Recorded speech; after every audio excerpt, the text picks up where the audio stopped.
Our Old Testament reading for August the 28th, 2022 comes from Jeremiah chapter 2, 4 through 13. It's been nearly 100 years since Israel fell to Assyria in 722 BC. Jeremiah is speaking now with Judah. Now, Judah was protected from Assyria because of Israel. It became a buffer.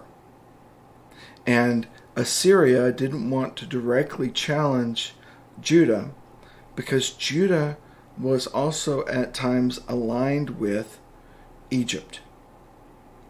However, neither Egypt nor Judah would be spared the wrath from the expanding Neo-Babylonian Empire. And so Judah and Jerusalem will fall. And Jeremiah predicts this. And Jeremiah predicts this because the people have gone after worthless things and made themselves worthless. Now, some of this is the rulers have transgressed against me. The prophets prophesied by Baal and went after things that do not profit. A lot of the prophets, their message is rooted in that very beginning of the Ten Commandments. That God is a jealous God and will have no other gods. If we don't want to look at the commandments, we can look at the fact of God's deliverance of the people. God delivered the people from captivity. When left on their own, they became captive to the world and the ways of the world.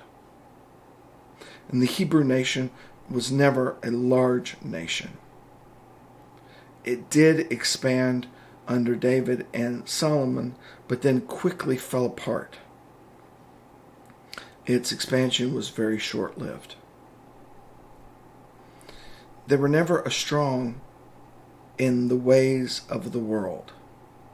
Their strength came from their obedience to God, their willingness to follow God and to do as God told them to do. That was the success of David.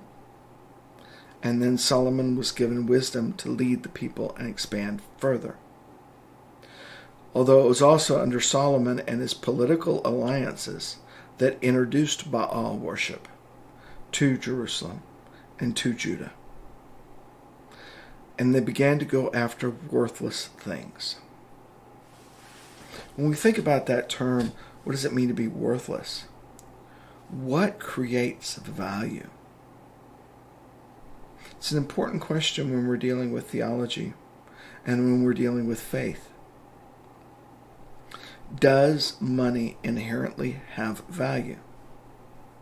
Or is the value of money the faith we have in the economic system in which it exists? If we lose faith in a nation's stability, you'll notice that their money is no longer worth as much. The goods are still there. The goods are still needed. However, the pricing changes because the money is now not as strong or becomes worthless.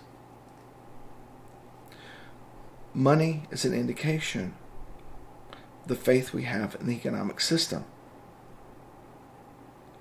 But that economic system, is that where worth exists? Or is worth in the product and the good? For a person who has all they need to eat, food becomes cheap because they don't need it. But for someone who's starving,